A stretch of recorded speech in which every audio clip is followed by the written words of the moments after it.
Hey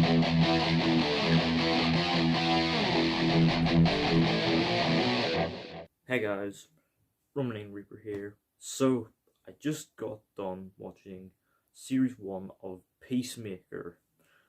I was a bit late mainly just because it only aired on Sky in the UK a few weeks ago. Obviously, it aired on HBO Max in territories where it's available in January. But, hey, I finally watched it, and yeah, I've been looking forward to this ever since I read in the lead up to the Suicide Squad. James Gunn wrote a whole series for Peacemaker. I knew I had to check it out, and of course, after seeing the film, and I absolutely loved it. It was a ton of fun, very funny, fun action, super fun gore element, a kick-ass soundtrack, and characters that we really like and care about, and emotional payoffs that really deliver. It is a pure, unashamed James Gunn comic book movie, Guardians of the Galaxy, but with more swearing and more gore. So, with the film in mind, I knew I'd be in for a good time with this series, with James Gunn being let loose over 8 episodes. And, if you haven't seen the film, there is a little recap at the start of the first episode, although I would recommend checking the film out just because it's great.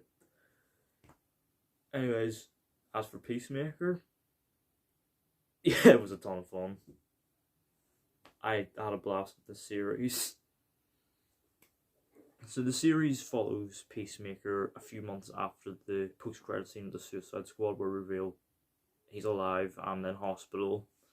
He's discharged from hospital immediately he's tasked with taking part in an all new mission, Project Butterfly, the mysterious nature of which is gradually revealed to us over the course of the series.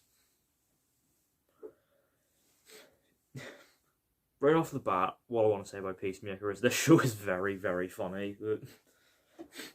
Of course, this being a James Gunn project, there are so many points where the humour just hits the mark very well, and that is all down to the characters. They're very well written, they're compelling, they are likeable, and it's really fun watching their bickering and bantering happening on screen. Peacemaker has multiple different character dynamics on screen. He's got a sort of zany wisecracks he shares with his friend Vigilante, who is hilarious. I really love Vigilante because he's a bit unhinged and a bit very endearingly annoying presence. That anytime he was on screen, you just know you're never too far from a joke, especially when he's around Peacemaker. We've also got Peacemaker's bickering dynamic with Waller's team, and of course they're infighting as well. Their ranks are now bolstered by 2 new additions. The mission is led by a mysterious, shadowy mercenary known as Mern, who obviously has a shady past and secrets which are gradually revealed to us over the course of the series. And they're also joined by Rookie Adebayo, the daughter of Amanda Waller, who starts off fairly inexperienced and by the end becomes a real crucial part of the team.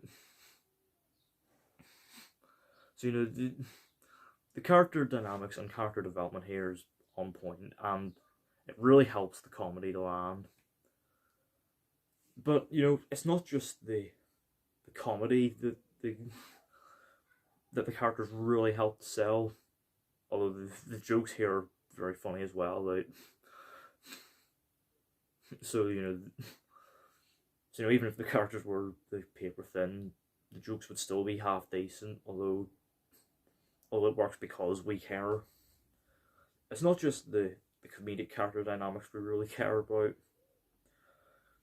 It's Peacemaker's whole ideology as a character and how James Gunn fleshes it out is what's particularly compelling. Because because in the film he's essentially just portrayed as a douchey Captain America, peace at all costs, no matter how many people he has to kill. And in the series, that we explore why he follows this ideology, and we see this in exploring his relationship with his father. It's a very strained relationship, which develops over the course of the series as we learn about a childhood tragedy that happened involving Peacemaker's brother, and we also learn that Christopher was never loved as a child, and that his brother was the favorite child, and also his dad being the supremely racist supervillain, the White Dragon, and that whole plot strand just culminated wonderfully in episode 7, with a fantastic extended action scene. Talking of action, the action scenes here are super fun. There are lots of really fun fight scenes again, some with that added gore element, and some, just really fun, proper fun punch ups. That, in particular, a recurring thing is fight scenes with this very short character judo master who, do I need to explain his name? And yeah, the finale to this was also super epic with a really epic fight scene set to the show was a kind of unofficial theme tune. Do you want to taste it? And yes, the intro might just be the single greatest thing I've ever witnessed. I imagine how much of a logistical nightmare must have been, like, planning this all out and rehearsing it, but you gotta hand it to James Gunn. When he wants weird, funny ideas like this, he pulls it off. And also, talking of big weird ideas, obviously we all know about this, so it's not exactly too much of a spoiler because the series has been out for a while. But that Justice League cameo, I mean, that might just be the big surprise highlight of the series, and it was super funny. Although, interestingly, the only two they actually got to appear outside of the silhouettes were Jason Momoa and Ezra Miller, who, yes, I am fully aware that Ezra got arrested a second time. I feel bad for the Flash movie. Like, it's just a rough road to the screen. Oh, it's. I will say though, the series isn't entirely perfect. There are moments where it kind of slows down, where there aren't really any jokes. Although these are mostly emotional moments. Although there are moments where like jokes don't really land, and these moments feel kind of slow in comparison.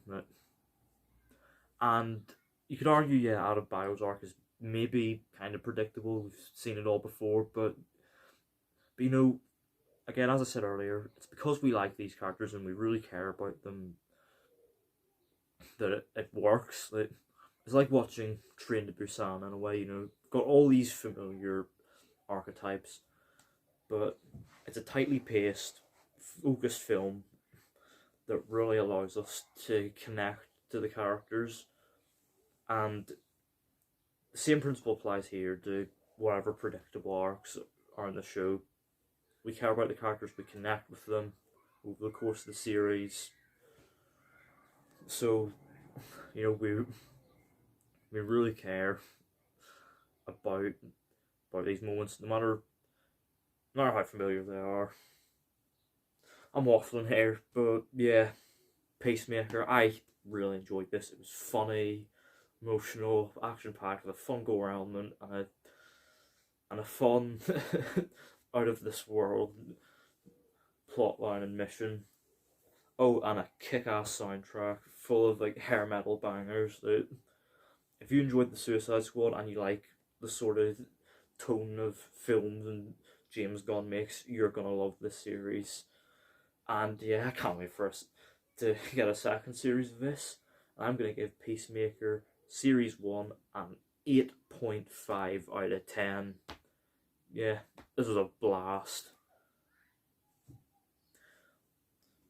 Also, make sure to sit through the credits of every episode. We do get a little funny, like, alternative take of key moments in each episode, so keep that in mind.